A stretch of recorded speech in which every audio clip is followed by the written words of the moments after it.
ஏண்டா உனக்கே இது நியாயமா? காலாகாலத்துல கண்ணியை எனக்கு கல்யாணம் பண்ணி வச்சிருந்தா இந்த கேள்விக்கு அவசியமே இருந்திருக்காது. வீரையாவுக்கு எனக்கு தீராத பகை இருக்குன்னு தெரிஞ்சுமா இப்படி சொல்ற? இது பரம்பரை பகை இல்லையே.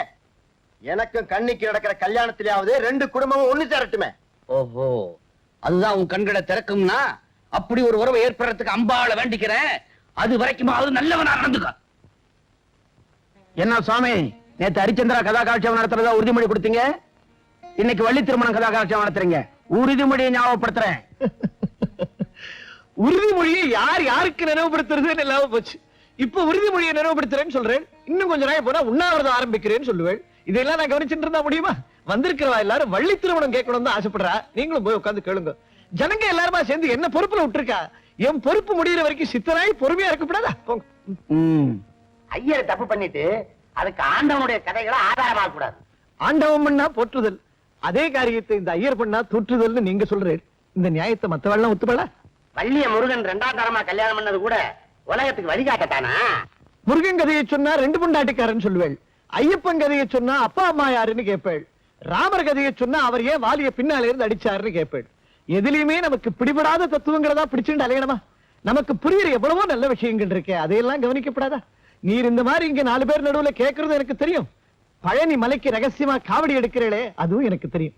சபையில அதெல்லாம் பேசி வைக்காதே. இது சம்பந்தமா ராமானுஜர் சரித்திரத்திலிருந்து ஒரு சம்பவம் சொல்றேன் கேளுங்க. ஒரு முறை ராமானுஜரும் அவருடைய சிஷ்யர்களும் தெருவில் கால்நடையா போயிட்டு இருந்தார். எதிர ஒரு ஹரிஜன பொண்ணு வந்துட்டா. உடனே ராமானுஜருடைய சிஷ்யர்கள்லாம் அந்த பொண்ணை பார்த்து ஒதுங்கி விலகி வழிபட சொன்னா. ஏன்னா ஹரிஜன் பாருங்க தீட்டு மேல பட்டப்படாது இல்லையோ, அதுக்காக. அந்த ஹரிஜன பொண்ணு சொன்னா, ஒதுங்கிற சரி, எந்த பக்கம் ஒதுங்க சொல்றேன்? இந்த பக்கம் ஒதுங்கிறா வெங்கடேச பெருமாள் கோவில், இந்த பக்கம் ஒதுங்கிறா ரங்கநாத பெருமாள் கோவில்.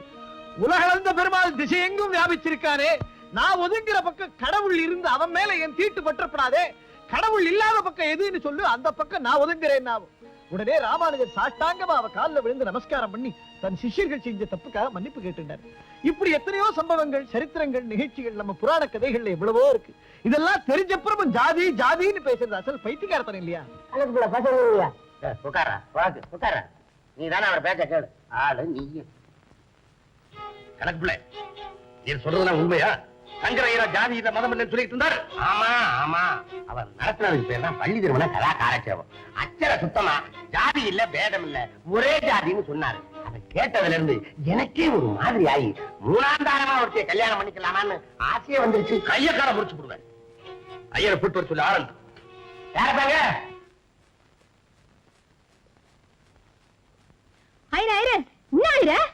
கரியா வித்துவான்னு என் கையில சொல்லிக்கின்னு நீ என்னமோ கபால்ல கண்ணீனியா? நான் ஒரு முக்கியமான வேலையா போயிட்டு இருக்கேன். இந்த ஊர்ல நீ தனியா போக கூடாது, நானும் உன் கூட வருவேன். அது நீ வரக்கூடாத இடம். இந்த ஊர்ல 6 நல்லவங்க 6 கட்டவங்களும் புரிஞ்சுக்கவே முடியல. ஆனாலும் பாரு, நானும் உன் கூட வருவேன். வீட்டுக்குள்ளதானே வரக்கூடாது, நான் வெளியில நின்னுக்கிறேன். வரேன். சரி வா. கொச்சுமா மணி கூட கொண்டு வீட்டுல வை, நான் அப்பால எடுத்துக்கிறேன். என்ன கூப்பிட்டு நிச்சயமே அமைய சொன்னான். சங்கரா, வள்ளி திருமண கதா காலட்சேபத்து பேரால கலப்பு கல்யாண பிரச்சாரமா பண்றேன். தலைய சீவப்படுவேன், ஜாகிரதை. என்னையா மிரட்டுறாரு? தலையை சீவிடு வராம காலட்சேபத்துல என்னையா தப்பு? கேளியா சுந்தரி, கொஞ்ச நாள் பேசாம இரு. அவ யாரு தெரியுமா? அவள் யார் அண்ணா? எனக்கு என்னையா? என் புருஷனை என் கண்ணு முன்னாலே கண்ணாப்புனால பேசுறவன் எம்பாம்பரிய கொம்பா இருந்தாலும் சரி சும்மா விட மாட்டான். சாதி என்ன பார்த்து என்ன வார்த்தை பேசுற? கேட்டு பேசாம நிக்கிறீங்க. இந்தா அப்புறம் பொல்லாதவளா மாறுப்பேன். என்னையா சாதி? பெரிய சாதி உனக்கு தெரியுமா? இந்த ஊர்ல ஒருத்தர் கீராரு, அவர் என்ன பண்ணாரு தெரியுமா? அடுத்த சாதி பொண்ண கண்ணால கட்டினதுக்காக பூசாரிகளே கிடையாதுன்னு சொல்லிட்டாரா. ஆண்டவன் என்ன பண்ணிக்கிறான் தெரியுமா? அவர் வீட்லயே கதையை மாத்திக்கிறான். சங்கரா, சுந்தரி, அவர்தான் வீரியன். அது தெரியாம ஏதாவது உளறி விட்டாரு. சங்கரா, உண்மை சொல்ற. அவன் என்ன சொல்ற? தயவு செய்து சொல்லு. சங்கரா, நமக்குள்ள 1000 கருத்து வேறுபாடு இருக்கலாம், ஆனா என்னுடைய உண்மையான சிநேகிதன் நீ என்ன சொல்றா? என்னத்துக்கு தயங்குற? சும்மா தைரியமா சொல்லியா? சரி, அம்பாள் மேல பாரத்தை போட்டுட்டு எனக்கு தெரிஞ்சதை சொல்லிடுறேன்.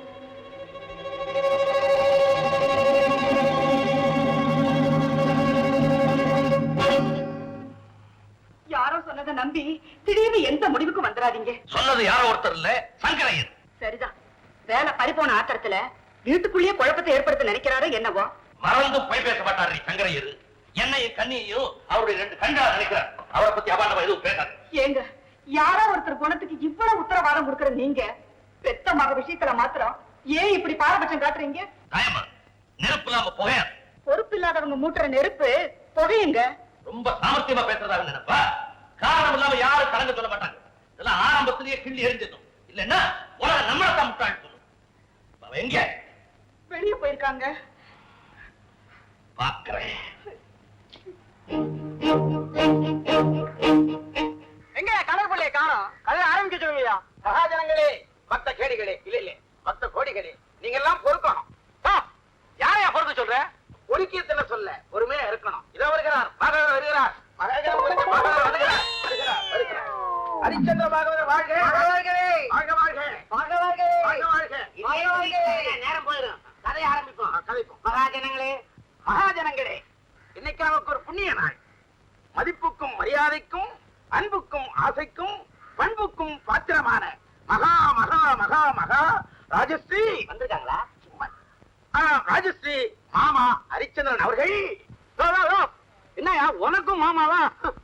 நீச காலத்தை ஓட்டாத, கதைய ஆரம்பிக்க சொல்லியா? உங்க அளவு கடந்த ஆர்வம் புரியுது. இதோ கலாகாலட்சம் ஆரம்பம் போகுது. மணியா என்ன இக்கட்டான நிலைமையில கொண்டாந்து விட்டுட்டேன். ஜனங்களை பார்த்த உடனே கை காலெல்லாம் உதறுது. இந்த சமயத்துல மழையில பெஞ்சீங்கன்னா அதை சாக்கு வச்சு ஓடிலான்னு பாக்குறேன், அதுவும் வரமாட்டேங்குது. இல்ல கதையை கேட்கறானே, கொடுக்கலன்னா விட மாட்டேன் போல இருக்கேன். காலையில் நான் சொன்ன மாதிரி சமாளி. என்னையா சமாளிக்க? மகாஜனங்களே, இப்ப நான் சொல்ல போற கதை என்னன்னு உங்களுக்கு தெரியுமா? தெரியாது.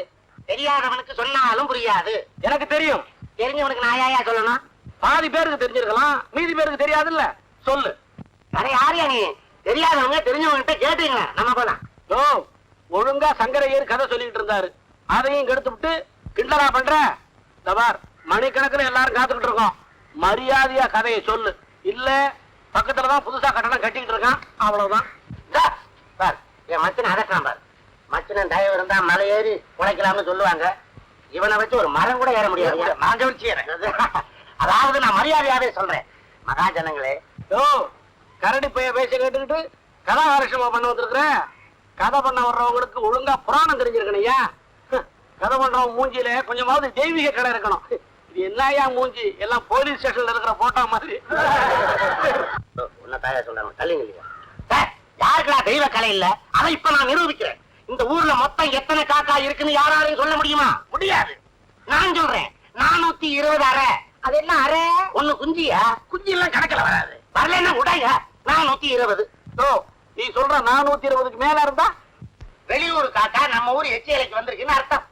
சரி, 420க்கும் குறைவா இருந்தா நம்ம ஊர் காக்கா வெளியூருக்கு விருந்துக்கு போயிருக்குன்னு அர்த்தம். கணக்கு பள்ளியோட தெய்வத்தனைய பாத்தீங்களா? ஆமாம். குமாரியா, நீங்க ஆரம்பிங்க. யோ, இவன் ஸ்ட்ராங் படுத்துறையா? யோ மணியும் மீசையில சைடுல தீய வைக்க இப்ப நான் என்னையா செய்வேன்? உன்னை தெய்வம் நம்பிட்டானுவோ, நீ எதை சொன்னாலும் ஏத்துக்குவானுவோ. அதாவது உடம்பு. மகாஜனங்களே, நான் சொல்ல போற கதை இருக்குது, புராணம், பெரிய புராணம். ஈர்த்தனாரம்பத்திலே கம்பன் எழுதிய பெரிய புராணத்திலே தர்மர் வனவாசம் போகின்றார். அந்த சமயம் தம்பியாகப்பட்ட கோவலனும் அவனுடைய மனைவி சீதாவும் உடன்கட்டை ஏறுவதாக அடம் பிடிக்கிறார்கள். என்ன பிடிக்கிறார்கள்? வடம் பிடிக்கிறார்கள். ஏன் முண்டம், அது தேரு, இது வேறு.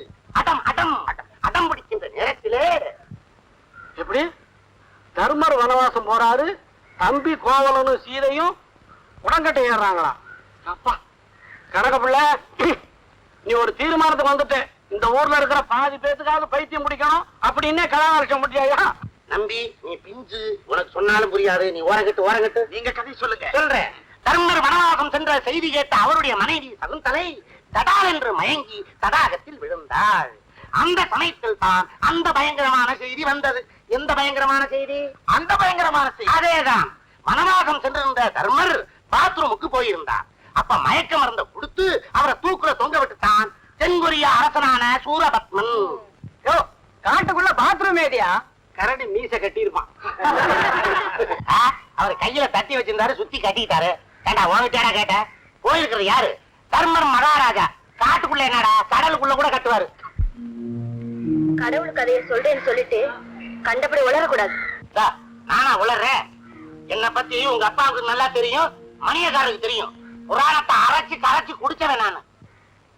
நான் சிவனுடைய முடிய பார்த்தது காலம்போக்கு தெரியும்னு சொன்ன பிரம்மன் மாதிரி என்ன பத்தி மணிகாரருக்கு தெரியும்னு சொல்றீங்களா? அப்ப நான் பொய்யா சொல்றோம்? சிவனுடைய முடிய பார்த்த பிரம்மனுடைய கதை எந்த புராணத்துல இருக்கு? அதை நீ சொல்லணும். என்கிட்ட இருந்து கடவுளை காப்பாத்த வந்த கண்ணியமாவே அந்த கதையை சொல்லட்டும். சொல்ல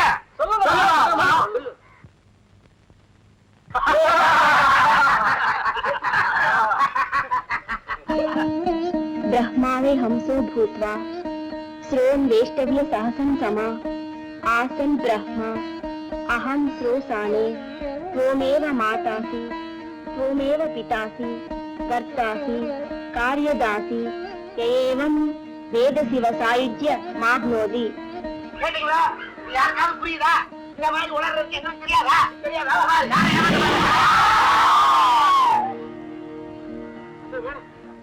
நாங்க இந்நேரம் அங்க இருந்திருந்தா எங்களுக்கு எது தெய்வம் மாதிரி வந்து எங்களை காப்பாத்தணும்மா.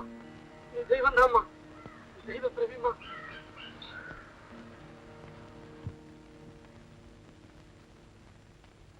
கண்ணி, உனக்காக கோயில்ல அவர் எவ்வளவு நேரமா காத்துட்டு இருக்காரு. சீக்கிரம் போ.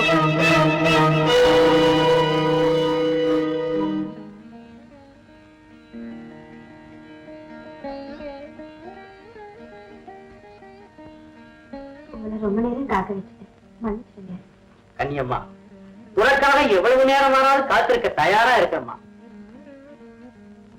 அம்பாளோட குங்குமத்தை உனக்கு புடிச்சிட்டு போகலைன்னா அர்ச்சகர்களை பார்த்ததுக்கு அர்த்தமே இல்லாம போயிடுவாம்மா. ஐயா, அர்ச்சகர்கள் தெய்வத்தோட பிரதிநிதிகள்னு சொல்லுவாங்க. பேருக்கு நாங்கள் பிரதிநிதிகளாக இருக்கலாம்மா, ஆனா ஊருக்கு அம்பாளோட நிலா தெரிகிறது நீதானே அம்மா. உன்னை பார்த்தா இந்த தாயை பார்த்த நிறைவு ஏற்படும். அப்படி சொல்லாதீங்க. நான் வரேன்.